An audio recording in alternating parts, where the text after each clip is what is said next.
Hello student, welcome to my channel. Student, आज मैं जो टॉपिक कर रहा हूँ वो है electric potential due to sphere. आप देखो, स्फीयर में कई सारे पार्ट्स होते हैं। देखो इस टॉपिक, ये जो है स्फीयर वाला कॉन्सेप्ट है ना, इसमें कई जगह लोग कंफ्यूज रहते हैं। मैं आज तुम्हें अच्छे से बता दूंगा। स्फीयर में कई पार्ट्स हैं, जैसे मैं पहले करूँगा स्फेरिकल शेल, नॉन कंडक्टिंग, फिर कंडक्टिंग, फिर सॉलिड कंडक्टिंग, फिर सॉलिड नॉन कंडक्टिंग, फिर मैं करूँगा स्फेरिकल सेल होगा, लेकिन वो क्या होगा, कुछ थिकनेस का होगा। मतलब थिकनेस का इन द सेंस इस तरह का, मतलब जिसका इनर डाया और आउटर डाया अलग अलग होगा। ठीक है, क्लियर है। तो आज हम लोग ये टॉपिक करेंगे। आज पूरा वीडियो अगर अच्छे से देखते हो तो पूरा का पूरा कॉन्सेप्ट आराम से क्लियर हो जाएगा। कहाँ पे क्या कैसे होता है आराम से क्लियर हो जाएगा, टेंशन नॉट। ठीक है, तो आज के बाद कोई भी डाउट तुम लोग को इसमें नहीं रहेगा। हाँ, ये टॉपिक बहुत इंपॉर्टेंट है। देखो सीबीएसई के लिए तो बहुत इंपॉर्टेंट है और जेईई नीट के लिए भी बहुत ज़्यादा इंपॉर्टेंट टॉपिक है। इससे कई सारे क्वेश्चन डायरेक्ट आ जाते हैं। और स्टेट बोर्ड जो है वो उन लोग के लिए भी इंपॉर्टेंट है, लेकिन बहुत डीप तक नहीं जाता है स्टेट बोर्ड। लेकिन इंपॉर्टेंट टॉपिक है, इंपॉर्टेंट नहीं बोल सकते, लेकिन टॉपिक आ सकता है एग्जाम में। ठीक है ना, बाकी के लिए इंपॉर्टेंट है। ठीक ना, चलो तो हम लोग स्टार्ट करते हैं। क्या क्या क्या क्या क्या क्या चलो हो, सबसे पहले हम लोग कौन सा करते हैं? पहले हम लोग करेंगे होलो स्फीयर। राइटिंग खराब है, रुको सही कर देते हैं। होलो स्फीयर, कंडक्टिंग और फिर नॉन कंडक्टिंग। चलो पहले ऐसे ही कर लेते हैं, उसके बाद मैं बता ही दिया हूँ। पहले होलो, कंडक्टिंग, नॉन कंडक्टिंग। देखो अगर होलो स्फीयर दिया हुआ ना, चाहे वो कंडक्टिंग हो या नॉन कंडक्टिंग, कोई फर्क नहीं पड़ने वाला, दोनों का सेम होगा।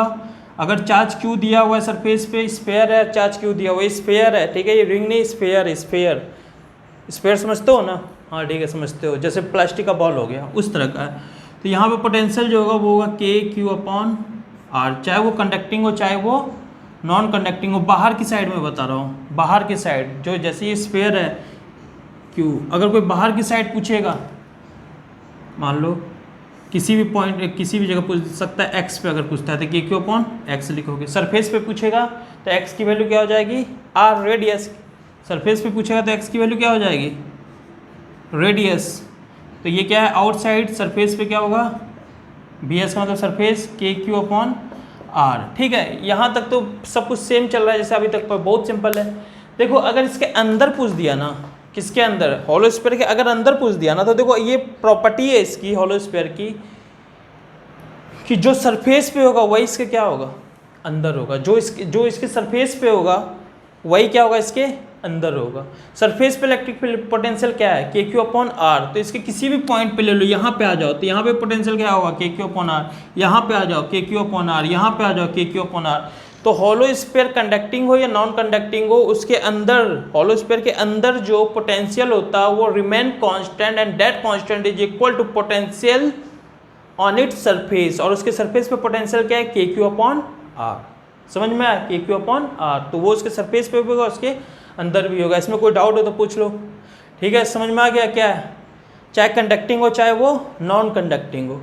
अब देखो एक तरह से इससे भी समझ सकते हो, ई इक्वल टू हम लोग क्या पढ़े, relation minus d v upon d r, यही पढ़े हो ना, minus d v upon d r equal to minus d v upon d r पढ़े हो। ठीक है, तो बताओ पोटेंशियल जो होता है इलेक्ट्रिक फील्ड का क्या इंटीग्रेशन है, चेक करके देख सकते हो। भी equal to d v equal to minus E d r, तो भी इक्वल टू क्या आ गया, इंटीग्रेशन ई डी आर। तो होलो स्फीयर में इलेक्ट्रिक फील्ड हम लोग क्या पढ़े थे अंदर, जीरो। तो जीरो का इंटीग्रेशन क्या होगा, जीरो का इंटीग्रेशन क्या होगा, कांस्टेंट। इसलिए यहाँ पे पोटेंशियल क्या है, कांस्टेंट अंदर, इसलिए अंदर पोटेंशियल जीरो नहीं है, क्या है, कांस्टेंट। आई बात समझ में मैं क्या बोल रहा हूँ? ठीक है, क्लियर है। तो अंदर पोटेंशियल क्या होगा, कांस्टेंट होगा। कोई डाउट, अंदर पोटेंशियल क्या होगा, कांस्टेंट होगा। ठीक ना,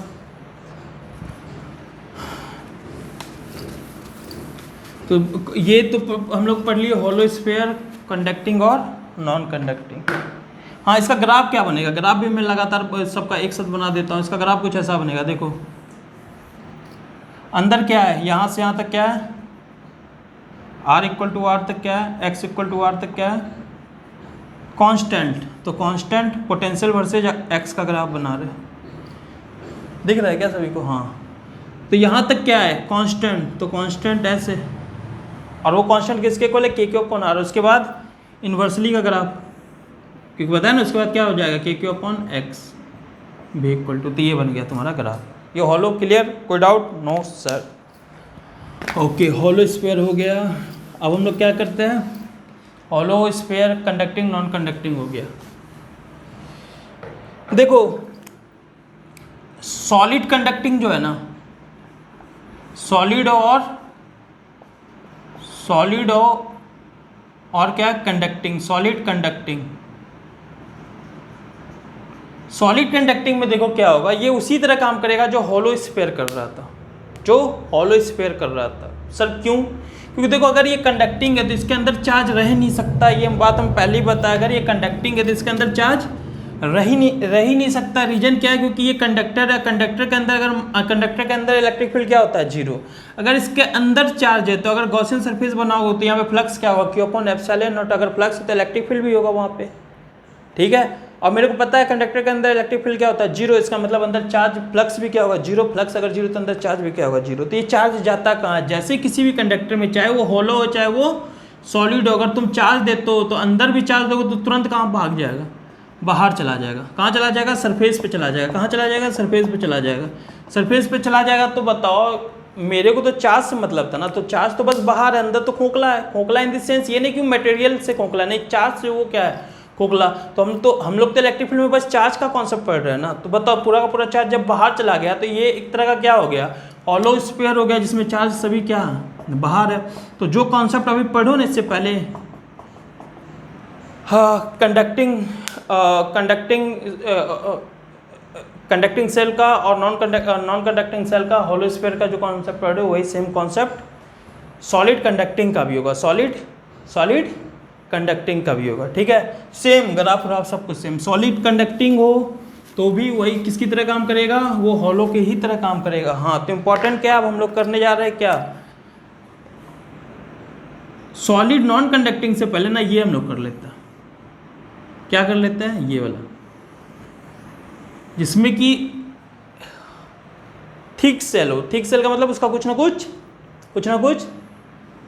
थिकनेस हो, कुछ ना कुछ क्या हो, थिकनेस हो, ठीक है। तो इंटरनल रेडियस मान लो R1 है और आउटर रेडियस क्या है, R2। अब देखो हम लोग इसका पोटेंशियल निकाल रहे हैं। इंपॉर्टेंट है, बहुत इंपॉर्टेंट, बहुत कम बुक में तुम्हें इसका डेरिवेशन मिलेगा, तो ये इंपॉर्टेंट डाल लो, ये बहुत कम जगह तुम्हें मिलेगा। तो हमें यहाँ पोटेंशियल निकालना, हमें क्या निकालना है यहाँ पे, पोटेंशियल।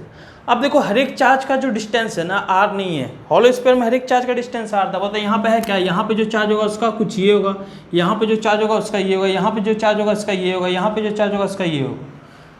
यहाँ से यहाँ तक में जो चार्ज, हर एक चार्ज का डिस्टेंस क्या है, अलग अलग। तो हम लोग डायरेक्ट फॉर्मूला के क्यू अपॉन आर लगा सकते हैं क्या, नहीं। रीजन क्या है, क्योंकि जो अपॉन नीचे डिस्टेंस लिखा था के क्यू अपॉन डिस्टेंस, वो डिस्टेंस सभी चार्ज के लिए क्या अलग अलग है। अगर अलग अलग है तो हम लोग फॉर्मूला नहीं लगा सकते के क्यू अपॉन डिस्टेंस डायरेक्ट। तो हमें क्या करना है, यस तुम्हें पता है क्या करना है, पहले हम लोग उसके एक छोटे एलिमेंट के लिए निकालेंगे, फिर उसका इंटीग्रेशन कर देगा। हम लोग यही करते आ रहे हैं हमेशा से। अगर ऐसा कुछ आ रहा है तो गुड, तुम लोग को इतना जब पता चल गया है तो हम लोग स्टार्ट करते हैं। हम लोग एक एलिमेंट लेते हैं, एक स्फीयर, उसका एक एलिमेंट लेके छोटा सा,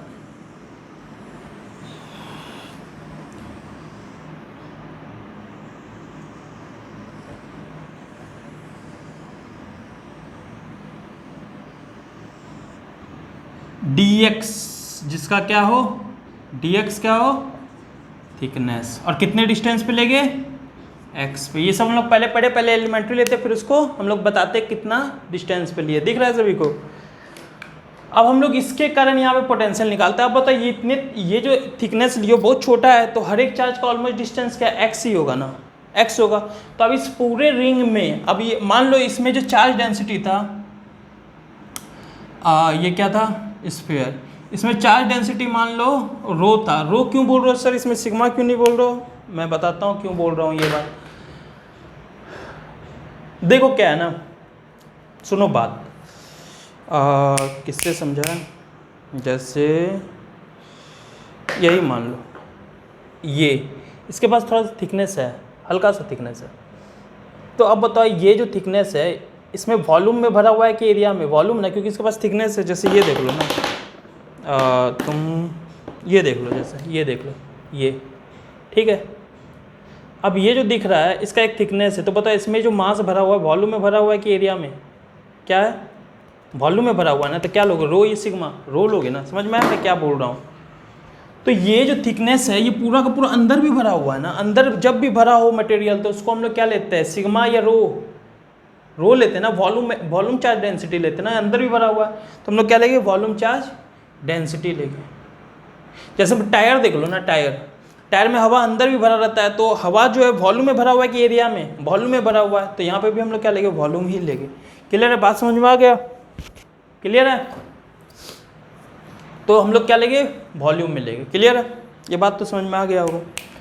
ओके, वॉल्यूम में लेंगे, तो इसलिए हम चार्ज डेंसिटी क्या लिए? रो लिए हुए। ओके सर, रो लिए, ये तो पता चल गया। अब हम लोग को क्या निकालना है? इसके कारण पोटेंशियल, छोटे से एलिमेंट के कारण पोटेंशियल। तो सबसे पहले हमने क्या निकालना है? चार्ज निकालना है। हमें क्या निकालना है सबसे पहले? क्या निकालना है? चार्ज निकालना। दिख रहा है ना सभी को? तो छोटा सा डी भी बताओ क्या होगा? के D Q upon x Q, क्योंकि एक्स डिस्टेंस पे। ठीक है, डी क्यू निकालोगे कैसे? डी क्यू निकालने के लिए बताओ रो क्या है? चार्ज पर यूनिट वॉल्यूम ना। तो इतना में जितना चार्ज होगा तो इसका वॉल्यूम निकालना होगा। वॉल्यूम निकालने का फॉर्मूला क्या है? वॉल्यूम निकालने का फॉर्मूला देखो क्या है। ये एक स्फीयर है तो इसका एक एरिया होगा। ठीक है, एरिया होगा। इसका एरिया कितना होगा बताओ? 4πx²। 4πx² होगा ना इसका एरिया। अरे ये रिंग मत समझो, ये क्या है? स्फीयर है, तो 4π क्या होगा? x² इसका एरिया। और वॉल्यूम क्या होता है? Area into length, area into thickness, या बोल सकते हो area into thickness, area into length. तो बताओ जो dv होगा वो क्या होगा? एरिया क्या है बताओ? इस पूरे का एरिया क्या है? इस पूरे का एरिया। ये एक स्फीयर है तो क्या लिखोगे? कौन सा स्फीयर है? होलो स्फीयर है। तो इसका ये देखो ना, ये क्या है? ये क्या है? ये एक स्फीयर है ना, तो स्फीयर का एरिया कितना है? 4πx²। ठीक है, ये इसका क्या आ गया? एरिया। लेकिन मेरे को निकालना क्या है? वॉल्यूम। तो वॉल्यूम का फॉर्मूला क्या होता है? Area into length. इसका थिकनेस बताओ, ये वो एरिया इंटू थिकनेस। इसका थिकनेस क्या है? इसका थिकनेस क्या है? dx। तो यहाँ क्या लिखोगे? dx। तुमको एक बात बता देते, देखो एलिमेंट्री वॉल्यूम का फॉर्मूला होता है एरिया इंटू dx, और एलिमेंट्री एरिया का जो फॉर्मूला होता है वो होता है सरकमफेरेंस इंटू dx। तो जैसे यहाँ पे एरिया को क्या लिखोगे? 4πx² dx, और यहाँ पे सरकमफेरेंस अगर एरिया निकालना होता है किसी भी डिस्क का तो क्या लिखते हैं? 2π, उसका क्या है? एरिया क्या होता है? सरकमफेरेंस इंटू थिकनेस, तो 2πx dx लिखते हैं। ये याद रखो, ये अप्रोच करने का तरीका एलिमेंट्री एरिया, एलिमेंट्री वॉल्यूम। ठीक ना, ये अप्रोच करने का तरीका है। तो dv इक्वल टू क्या आ गया? 4πx² एरिया इंटू उसका थिकनेस dx। तो dv आ गया। तो बताओ चार्ज क्या हो जाएगा? dq। तो रो एक यूनिट में है तो dv में कितना हो जाएगा? रो dv, तो रो dv कितना? 4πx² dx। ये तुम्हारा क्या आ गया? dq। अब ये वैल्यू यहाँ पुट कर दो dv में क्या कर दो? पुट कर दो। तो चेक करो क्या बन गया? dv इक्वल टू के, q की जगह क्या लिखोगे? रो 4πx² dx upon x। x से x गया। क्लियर है ना? x से x गया तो dv इक्वल टू क्या आ गया? k रो 4πx dx। तो v इक्वल टू क्या आ गया? इंटीग्रेशन इंटीग्रेशन इसका करोगे तो क्या आ जाएगा?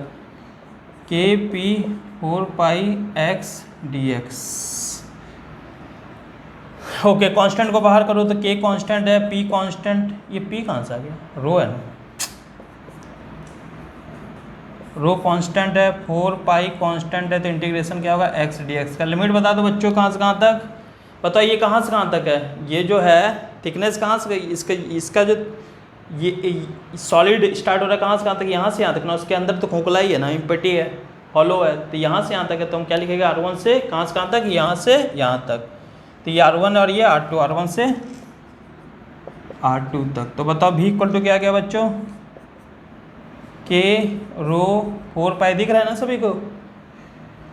x² अपॉन 2 R1 से R2 तक। अब इसको सॉल्व कर दो।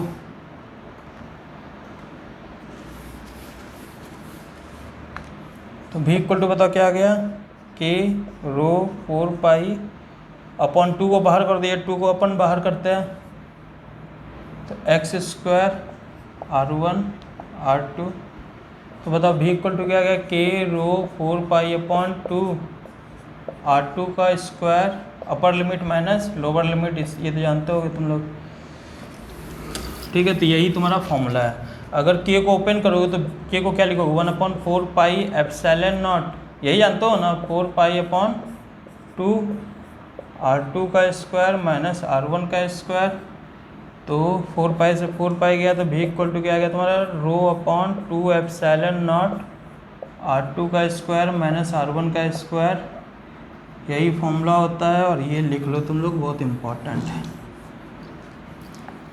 ठीक है। स्टार डाल लो, ये फॉर्मूला याद रख सकते हो तो याद रखो, नहीं तो बैठ कर ड्राइव करना एग्जाम में, ठीक है ना। तो ये फॉर्मूला है, बहुत कम बुक में दिया हुआ है, तो इसको लिख लो, स्टार डाल लो, जैसे करना है वैसे कर लो, ये तुम्हारा ड्राइवेशन हो गया, ठीक है ना। तो ये हम लोग किसके लिए किए, थिक सेल के लिए किए। अब हम लोग क्या करेंगे, सॉलिड के लिए करेंगे।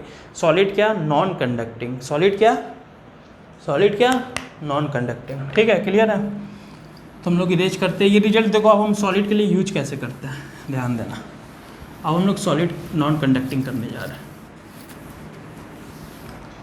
सॉलिड नॉन कंडक्टिंग, सॉलिड है और नॉन कंडक्टिंग है, ऐसा कुछ सॉलिड है और नॉन कंडक्टिंग है। तो ध्यान देना, सॉलिड नॉन कंडक्टिंग है तो उसके बाहर जो होगा ना, उसके बाहर जो होगा वही फॉर्मूला होगा क्या। अगर मान लो टोटल चार्ज q है तो क्या लिखोगे, के क्यू अपॉन आर, भी इक्वल सॉरी एक्स, किसी भी डिस्टेंस x पे अगर पोटेंशियल p x पे मांग रहा है तो क्या लिखोगे, के क्यू अपॉन x, के क्यू अपॉन x, के q upon x।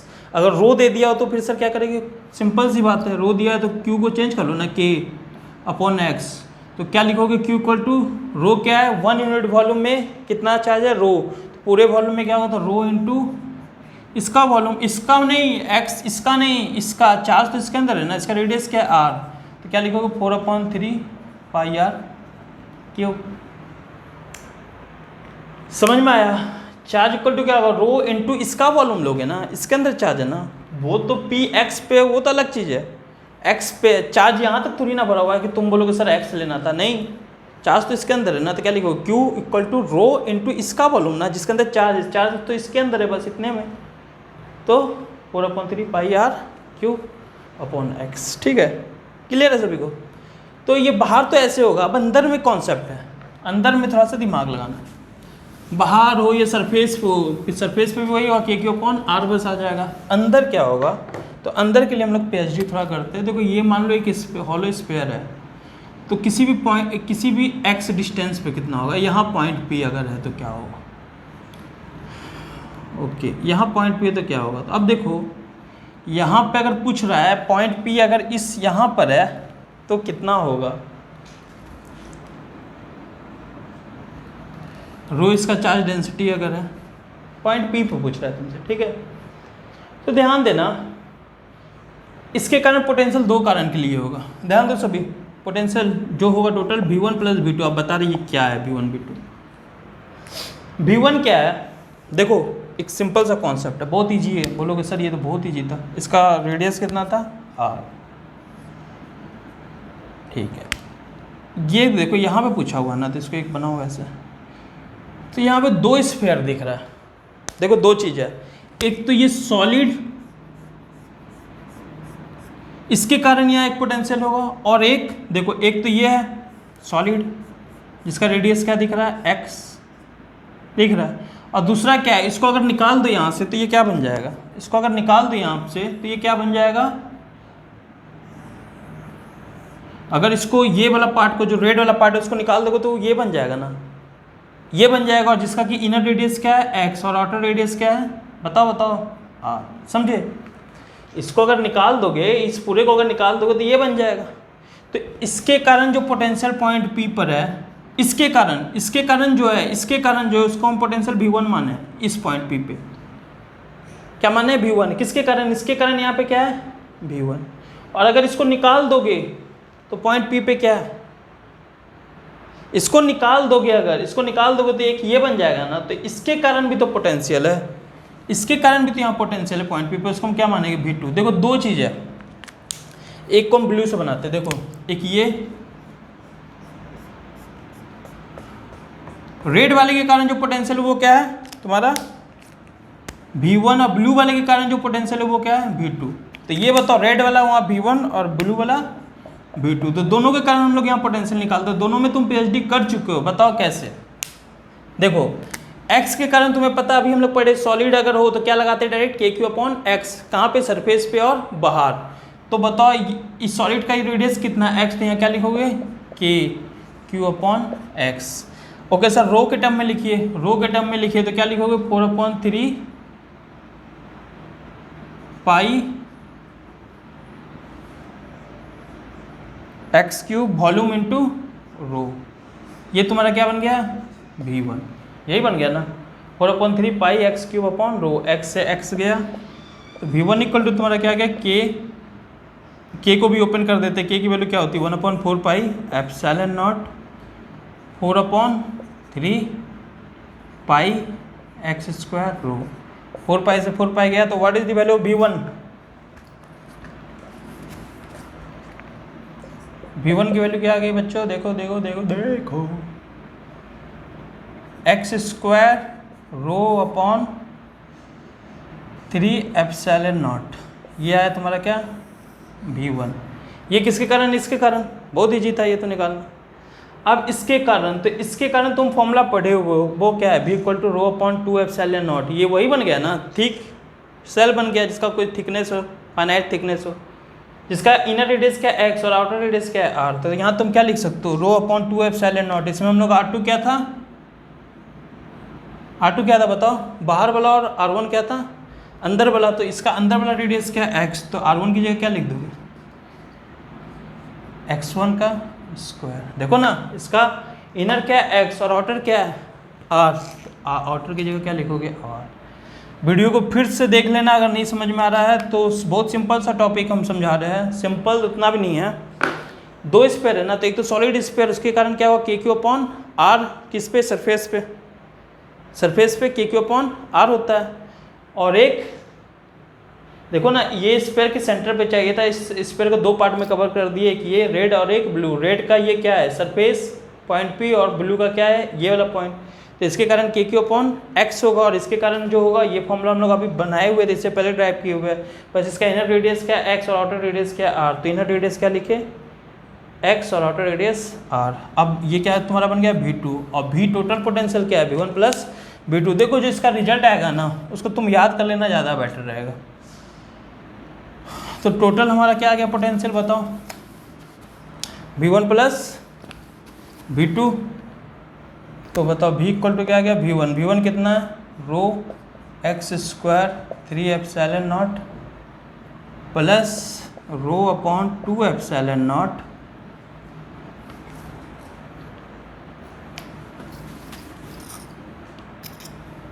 r² minus x²। ठीक है, किसी को कोई डाउट है? नहीं है डाउट। क्या कॉमन ले सकते हो, कॉमन क्या ले सकते हो, हम कॉमन ले सकते हैं रो कॉमन आ सकता है, रो अपॉन एप्सिलॉन नॉट को कॉमन ले लो,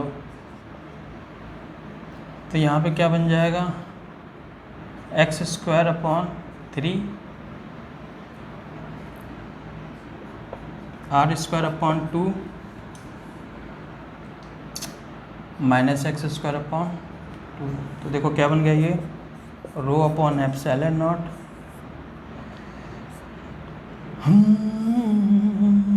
3 2 6 एलसीएम होगा 2x² plus 3r² minus 3x²। ठीक है, तो सॉल्व करो, देखो क्या बन गया। बोलोगे सर ये तो बहुत टफ है, कोई बात नहीं, तुम रिजल्ट याद रखो ना। कॉन्सेप्ट बताना मेरा कर्तव्य है, तो वो तो मैं पूरा करूँगा ही ना, रटवा तो नहीं सकता ना। तुम डायरेक्ट फॉर्मूला याद रख सकते हो। तो क्या बन गया 3r² minus minus minus minus x² upon 6 upon क्या बना 6। कुछ गड़बड़ हुआ है क्या? कहाँ गड़बड़ हुआ है? 3x² ये बन गया। ठीक है, देखो आप करके ρ6 epsilon not 3r² minus x², ये फॉर्मूला बना है तुम्हारा पोटेंशियल का। अब एक और कैलकुलेशन तुम लोग चेक कर लेना, फाइनल रिजल्ट यही आना चाहिए मेरे ख्याल से। ठीक है, फाइनल रिजल्ट यही है, ρ/6 epsilon not 3r² minus x²। ठीक है, तो ये सॉलिड स्फीयर का कहाँ अंदर, बाहर तो वही हुआ KQ/x, या सरफेस पे KQ/x की जगह क्या आ जाएगा r। ठीक है, क्लियर है। अंदर किसी भी सॉलिड स्फीयर के अंदर का फॉर्मूला क्या है, ये है। अब इसको अच्छे से याद कर लो। अब बोलोगे सर क्यू के फॉर्म में होता तो हम बताए हुए कि रो और क्यू में क्या डिफरेंस अंतर होता है वो तुम कर सकते हो खुद से। ओके, जो हमारा फॉर्मूला बना, फाइनल फॉर्मूला, वो ये बना है। ठीक है, कौन सा बना है? ये बना। तो देखो ये कहाँ पर है, कोई भी नॉन कंडक्टिंग है सॉलिड स्फीयर है और वो तुमसे पूछ रहा है एक्स पे बताओ, सेंटर से एक्स पे बताओ, तो तुम क्या लिखोगे? ρ/6 एप्सिलॉन नॉट 3r²। r इसका क्या है? पूरा रेडियस, इसका इस स्फीयर का रेडियस r, और x का है जहाँ पे ये पूछ रहा है। q के टर्म में अगर पूछता तो यहाँ पे रो की जगह क्या लिखोगे? चार्ज। रो क्या होता है? Charge per unit volume Q/4/3 πr³। तो q की, तो रो को q से एलिमिनेट कर दो तो q के फॉर्म में आंसर तुम्हारा आ जाएगा। ठीक है, तो वो सब तुम जानते हो, मेन कॉन्सेप्ट बताना था, तुम ये फॉर्मूला याद रख सकते हो। अब इस फॉर्मूले का यूज़ देखो ग्रेविटेशन में भी है, क्योंकि ग्रेविटेशन में भी पोटेंशियल जब आता है सॉलिड का, जैसे अर्थ है, अर्थ सॉलिड ही तो है, मास अंदर भरा हुआ है, तो ग्रेविटेशन में मास का कॉन्सेप्ट है ना, तो वहाँ पे भी सब फॉर्मूला यही होगा, ρ/6 epsilon not 3r² minus x²। मास के फॉर्म में तो रो को क्या लिखोगे वहाँ पे? चार्ज पर यूनिट वॉल्यूम में, वहाँ क्या लिखोगे? मास पर यूनिट वॉल्यूम। वॉल्यूम क्या होगा? 4/3 πr³ अपॉन, ऊपर क्या हो जाएगा? रो इक्वल टू मास, ऊपर m अपॉन 4/3 πr³। तो रो को मास से तुम एलिमिनेट कर सकते हो। क्लियर है। ग्रेविटेशन में जो है ना, ग्रेविटेशन में एक और चीज़ होगा, वहाँ पे k की वैल्यू 1/4 पाई एप्सिलॉन नॉट नहीं होती ना, तो वहाँ पे एक गड़बड़ है। k की वैल्यू में यहाँ 1/4 पाई एप्सिलॉन नॉट रखे, तो एग्जैक्ट ये फॉर्मूला नहीं लिख सकते। वहाँ पे जो होगा तुम्हारा कांस्टेंट, हम अगर ओपन नहीं करते तो k की जगह बस g आ जाएगा। जहाँ पे हमने k यूज किया है ना, जहाँ पे, वहाँ पे k की जगह क्या आ जाएगा? g। फिर आगे बढ़ना तो आ जाएगा आंसर। मेरे ख्याल से जो पोटेंशियल का फॉर्मूला होता है वो होता है उसमें gm/2 r³ 3r² minus x², ये होता है शायद। मैं एक बार चेक करूँ के बाद देख लो, x की वैल्यू अगर r हो गई, हाँ ठीक है, x की वैल्यू अगर r हो गई तो r², हाँ यही होता है। ग्रेविटेशन में पोटेंशियल का फॉर्मूला सॉलिड स्फीयर के लिए ये होता है। ठीक है, आता है इसलिए यही सेम कॉन्सेप्ट है, बस k की जगह क्या आ जाएगा? g। तो करोगे तो ये आ जाएगा। ठीक है ना, बात समझ में आया। वहाँ पे ये रो की जगह m अपॉन ये रखोगे तो नहीं आएगा, क्योंकि हम यहाँ k की वैल्यू 1/4 पाई एप्सिलॉन नॉट रखे, वहाँ पे g की वैल्यू ये नहीं होती 1/4 पाई एप्सिलॉन नॉट, इसलिए हम बोल रहे हैं। तो डायरेक्ट नहीं ये लगा सकते। ठीक है, हाँ कॉन्सेप्ट सेम है, बस हम जहाँ k को ओपन किए थे ना 1/4 पाई एप्सिलॉन नॉट रखे ना, वहाँ बस g रखो, तो सेम कॉन्सेप्ट है, ऐसे ही सॉल्व करोगे फिर आगे। ठीक है, तो ये फॉर्मूला याद रखो, बहुत इंपॉर्टेंट फॉर्मूला है, बहुत ज़्यादा इंपॉर्टेंट फॉर्मूला। हाँ, अगर पोटेंशियल में भी ये फॉर्मूला याद रखोगे तो इसको सॉल्व करो, रो की वैल्यू यहाँ पुट करोगे अगर, तो चेक कर लो ना क्या आ रहा है। v इक्वल टू, रो की जगह क्या लिखेंगे? q/4 पाई r³, 3 ऊपर जाएगा ना, रो की जगह 4/q/4/3, यहाँ 3 ऊपर ही जाएगा, πr³ लिख दिए, into 6 epsilon not 3r² minus x²। तो बताओ ये 4 पाई एप्सिलॉन नॉट को हम लोग क्या लिख सकते हैं? k 1/4 पाई एप्सिलॉन नॉट को क्या लिख सकते हैं? k, तो ये क्या होगा? 3 टू जा तो हम लोग क्या लिखेंगे क्यू अपॉन 3 2 जा 2r³ अंदर क्या है 3r² माइनस x²। देखो वो सेम फॉर्मूला बन गया ना, दिख रहा है सभी को, सेम फॉर्मूला बन गया। देखो ध्यान से gm तो यहाँ क्या आ गया kq, वहाँ पे कांस्टेंट g था, यहाँ पे कांस्टेंट k है, कांस्टेंट g था, यहाँ पे कांस्टेंट k है। वहाँ पे मास का कॉन्सेप्ट चलता है, यहाँ पे q का 2r³ नीचे 2r³ नीचे 3r² माइनस x²। तो ये फॉर्मूला याद रख लो अगर तुम्हें प्रॉब्लम है, ये फॉर्मूला याद रख लो, ग्रेविटेशन में भी काम करेगा और इलेक्ट्रोस्टैटिक में भी काम करेगा। बहुत इंपॉर्टेंट कॉन्सेप्ट है, तो समझ में आ जाना चाहिए तुम लोग को, ठीक है। हाँ, पोटेंशियल का जो ग्राफ बनेगा ना सॉलिड स्फीयर का, देखो सॉलिड स्फीयर का जो ग्राफ बनेगा पोटेंशियल का, सॉलिड स्फीयर का जो इलेक्ट्रिक फील्ड में ग्राफ बना था कुछ ऐसा बना था, देख लेना। अंदर तुम्हारा डायरेक्टली था और ये इलेक्ट्रिक फील्ड का ग्राफ था। तो इलेक्ट्रिक फील्ड का इंटीग्रेशन होता है कौन, पोटेंशियल, ये हम अभी बताए थोड़ी देर पहले। तो इसका जो ग्राफ होगा ना, ये स्ट्रेट लाइन का इंटीग्रेशन क्या होता है x², स्ट्रेट लाइन का kx का इंटीग्रेशन क्या हो जाएगा kx²/2। तो y = kx²/2 किसका इक्वेशन है, पैराबोला का। तो स्ट्रेट लाइन का इंटीग्रेशन, ग्राफ में स्ट्रेट लाइन का इंटीग्रेशन क्या होता है, अगर स्ट्रेट लाइन का ग्राफ है उसका ग्राफ का इंटीग्रेशन कर दोगे तो क्या बन जाएगा वो स्ट्रेट लाइन पैराबोला। तो ऐसा ग्राफ होता है, कहाँ तक x = r तक। उसके बाद ये कैसे जाता है, वैसे इन्वर्सली का, इन्वर्सली का नहीं होता नीचे तुम्हारा, हाँ kq/r इन्वर्सली का, तो ये ऐसे बन जाएगा। ये किसका होता है 1/x² का होता है ना, इस तो x² 1/x² का इंटीग्रेशन करोगे -1/x आ जाएगा ना, ठीक है। जैसे होता है ना v = क्या है -dv/dr, तो dv = क्या है e/dr माइनस v, उधर dv का इंटीग्रेशन करोगे तो v बन गया, ये बन गया। तो 1/x² का इंटीग्रेशन -1/x होगा, माइनस माइनस क्या आ जाएगा प्लस, तो 1/x। तो ये अगर आपका इंटीग्रेशन करोगे तो वो भी इन्वर्स, ये इन्वर्सली वर्सन 2x², उसका इंटीग्रेशन करोगे तो क्या बन गया -1/x, तो ये बन गया। समझे, स्ट्रेट लाइन का इंटीग्रेशन पैराबोला, उसके बाद इसका इंटीग्रेशन किए तो -1/x आया, फिर माइनस माइनस प्लस हो गया तो 1/x का। तो v is inversely proportional to x और v is directly proportional to x² का ग्राफ। ये तुम्हारा पोटेंशियल का ग्राफ है। ये x = r मतलब इनसाइड, जब x इज स्मॉलर देन क्या हो r मतलब इनसाइड, और ये आउटसाइड, और ये क्या है, ये वाला लाइन सरफेस पे, ठीक है। तो ये इसका ग्राफ था। तो मेरे को जहाँ तक लगता है आपको समझ में आ गया होगा, ठीक ना, क्लियर है। तो अगर वीडियो अच्छा लग रहा हो तो आप सब्सक्राइब करो मेरे चैनल को, बेल आइकन दबाना ना भूलें, क्योंकि मैं लगातार वीडियो अपलोड कर रहा हूँ अच्छे वीडियो, तो आपको नोटिफिकेशन मिल जाएगा। वीडियो अच्छे से समझ में आ गया तो अंडरस्टूड लिखो, जिससे मेरे को लगेगा कि हाँ तुम लोग को समझ में आ गया। अगर डाउट है तो डाउट मेंशन करो, क्या डाउट आया तुम्हें, तो मैं फिर से तुम्हें समझाने की कोशिश करूँगा। अगर फिर भी डाउट होता है, कमेंट सेक्शन में डाउट क्लियर नहीं हो पाता तो व्हाट्सएप करो 7696725753 पे, मैं डाउट बता दूंगा, ठीक है, क्लियर है।